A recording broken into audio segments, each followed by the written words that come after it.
اللہ اللہ۔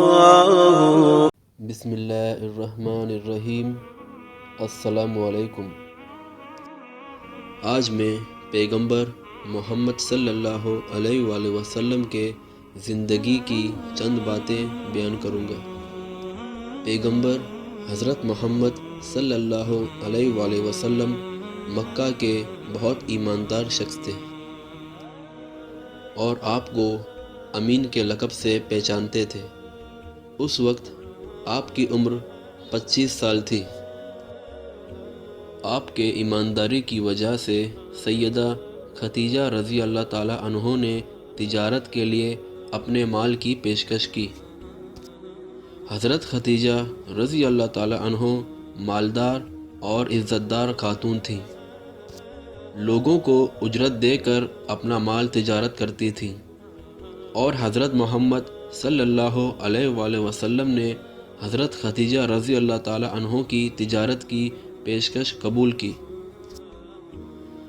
اور ان کے غلام کے ساتھ شام کا سفر کیا اور وہاں خرید و فروخت کی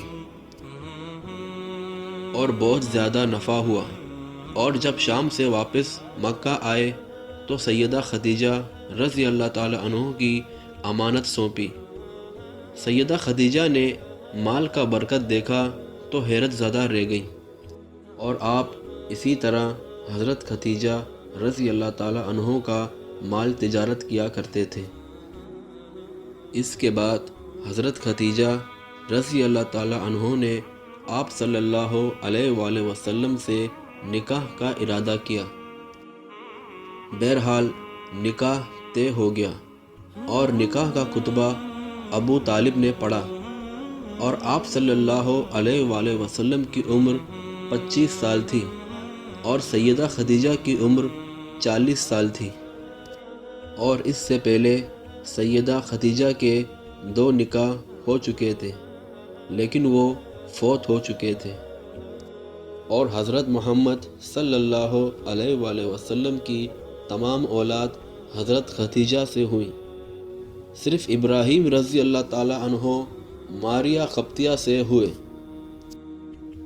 آپ صلی اللہ علیہ وآلہ وسلم کی اولاد میں سے پہلے قاسم، پھر زینب، پھر رقیہ، پھر ام کلثوم، پھر فاطمہ، پھر عبداللہ رضی اللہ تعالی عنہ، اور آپ صلی اللہ علیہ وسلم کے لڑکے بچپن میں فوت ہو گئے، اور سیدہ فاطمہ رضی اللہ تعالی عنہ کو چھوڑ کر سب کے سب آپ کی زندگی میں وفات پا گئے۔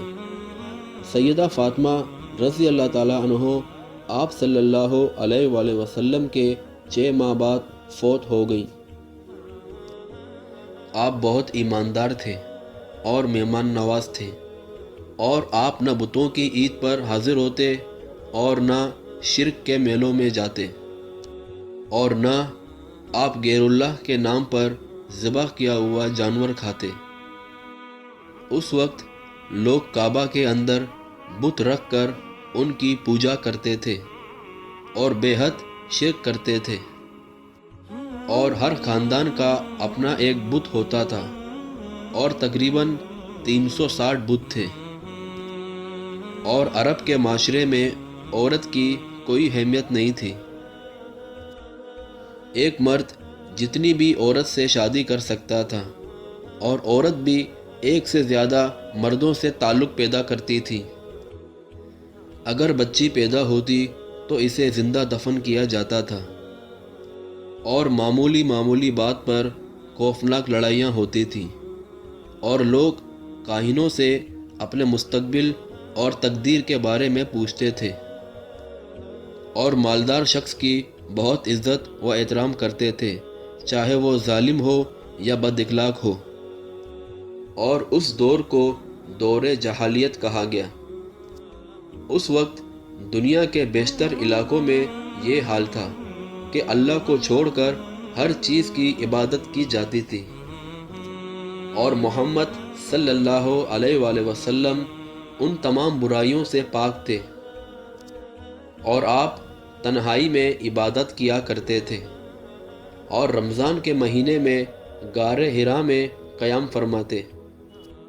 اور آپ کو یہ جگہ پسند تھی۔ ایک روز رمضان کا مہینہ اور پیر کا دن تھا۔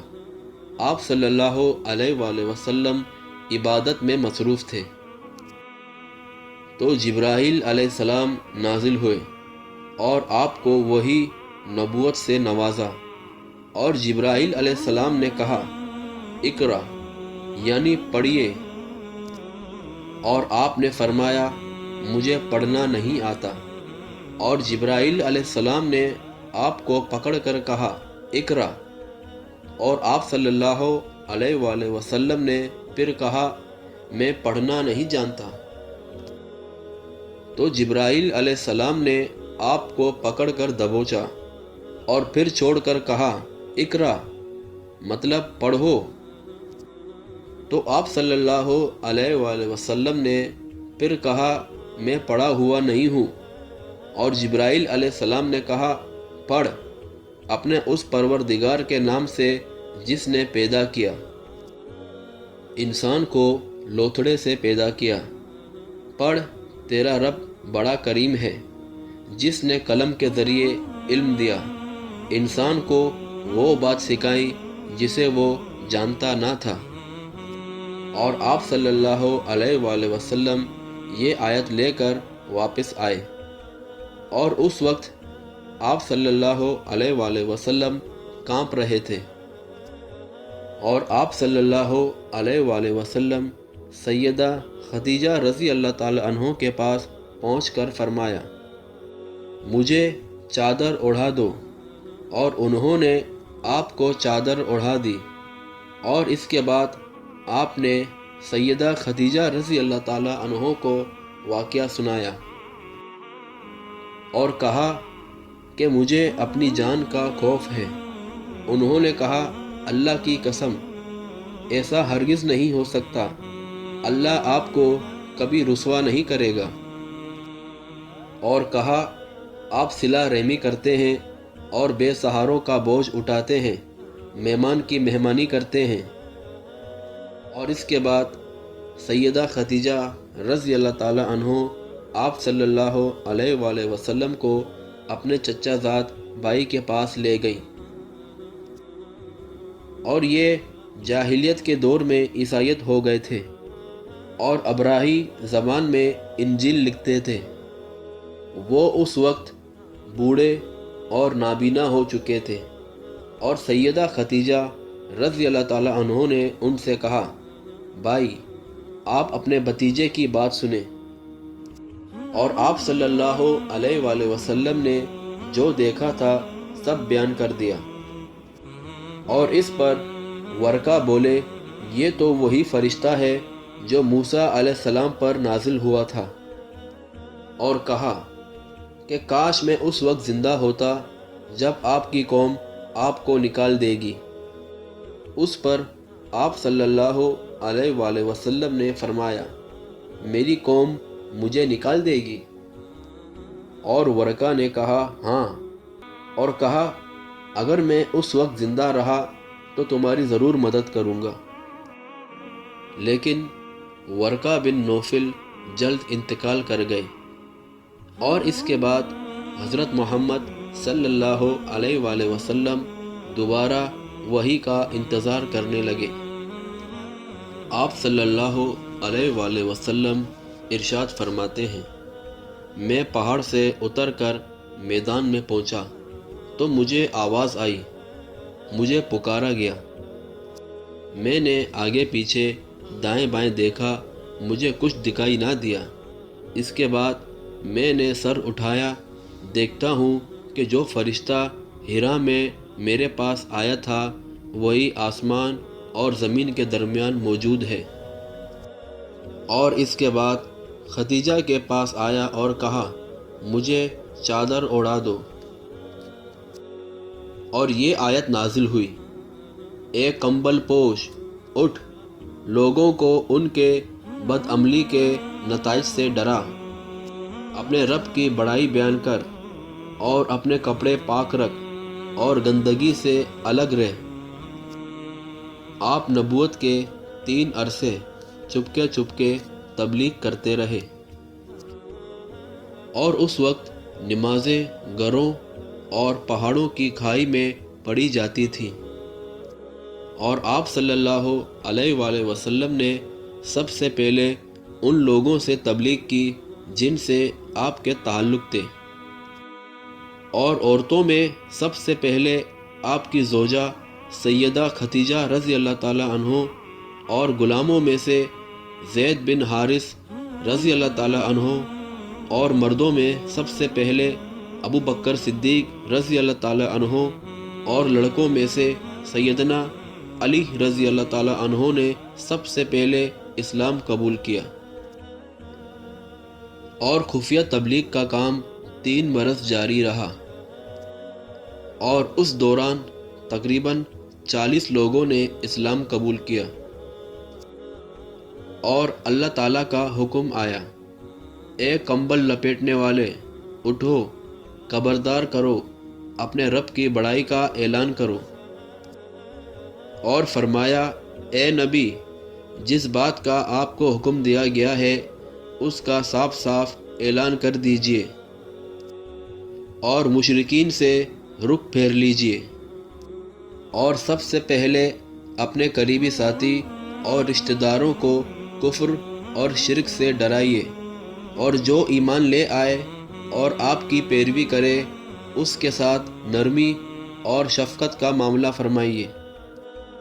اس کے بعد آپ صلی اللہ علیہ وآلہ وسلم صبح سویرے کوہ صفا پر چڑھ کر بلند آواز سے پکارا، یا صباحا، اور آپ کی آواز سن کر لوگوں نے پوچھا، یہ کون پکار رہا ہے؟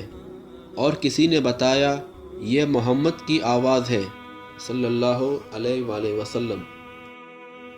اور اس پر تمام قریش کے لوگ آپ کی طرف دوڑے، اور جب سب لوگ جمع ہوئے تو آپ نے قریش کے ایک ایک خاندان کا نام لے کر پکارا اور کہا، اگر میں تم سے کہوں اس پہاڑ کے پیچھے ایک لشکر تم پر حملہ کرنے کے لیے آ رہا ہے تو کیا تم میری بات کو سچ مانو گے؟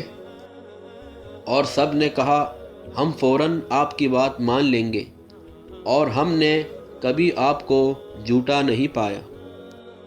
تب آپ صلی اللہ علیہ وآلہ وسلم نے فرمایا، میں تمہیں ایک سخت عذاب سے پہلے خبردار کرنے بھیجا گیا ہوں۔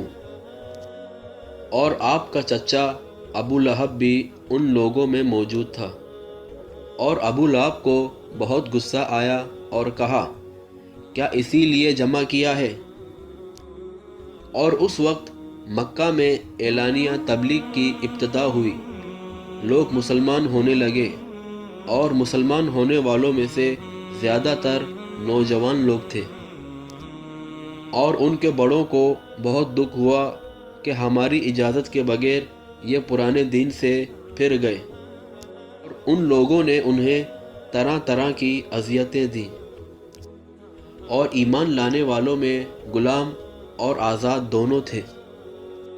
سیدہ سمیہ رضی اللہ تعالی عنہ جو کہ سیدنا عمار کی والدہ تھیں، انہیں ابو جہل نے نیزہ مار کر شہید کر دیا۔ یہ اسلام میں پہلی شہید خاتون ہیں۔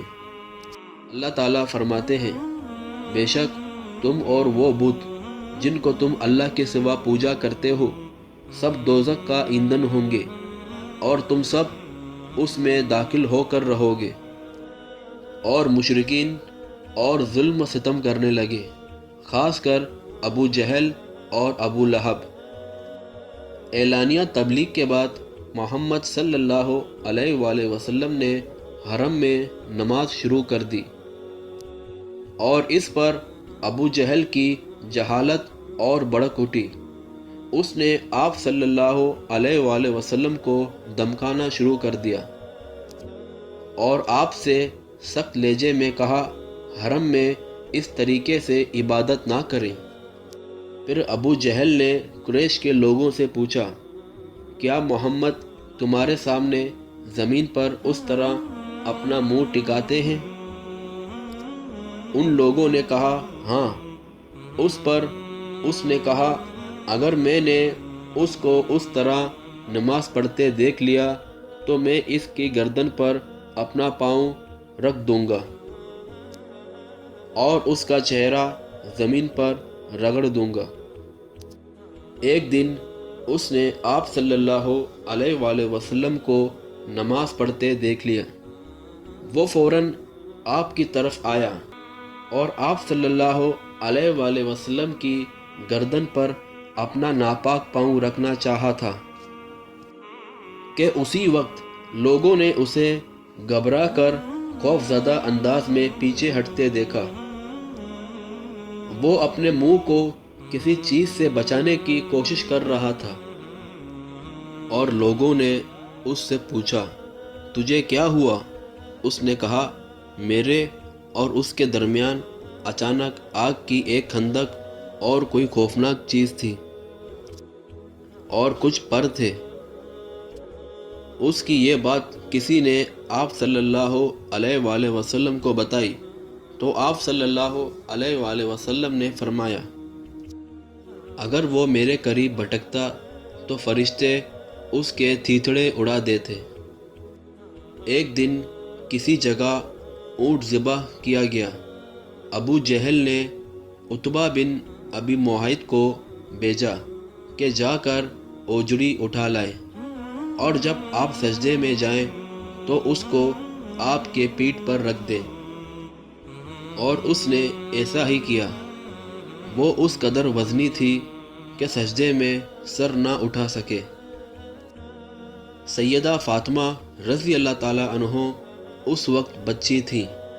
انہیں قبر ملی، وہ دوڑتی آئیں اور اس گندے بوجھ کو آپ کی کمر مبارک سے اتارا۔ سیدنا عمر بن عاص بیان کرتے ہیں، ایک دن محمد صلی اللہ علیہ وآلہ وسلم خانہ کعبہ میں نماز ادا کر رہے تھے۔ عقبہ بن ابی معیط آیا، اس نے چادر کو لپیٹ کر آپ کی گردن مبارک میں ڈال دیا اور بل دینے لگا۔ جب اس نے بل پہ بل دیے تو آپ صلی اللہ علیہ وآلہ وسلم کی گردن مبارک کھنچ گئی اور سجدے میں ہی پڑے رہے۔ اتنے میں سیدنا ابو بکر صدیق رضی اللہ تعالیٰ عنہ وہاں پہنچ گئے۔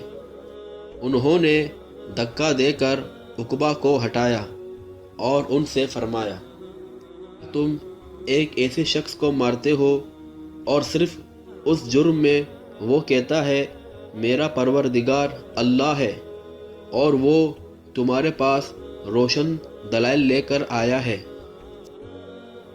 بعثت سے پہلے ابو لہب نے اپنے دو بیٹوں عتبہ اور عتیبہ کی شادی رسول اللہ صلی اللہ علیہ وآلہ وسلم کی دو صاحبزادیوں سیدہ رقیہ اور سیدہ ام کلثوم رضی اللہ تعالی عنہ سے کی تھی۔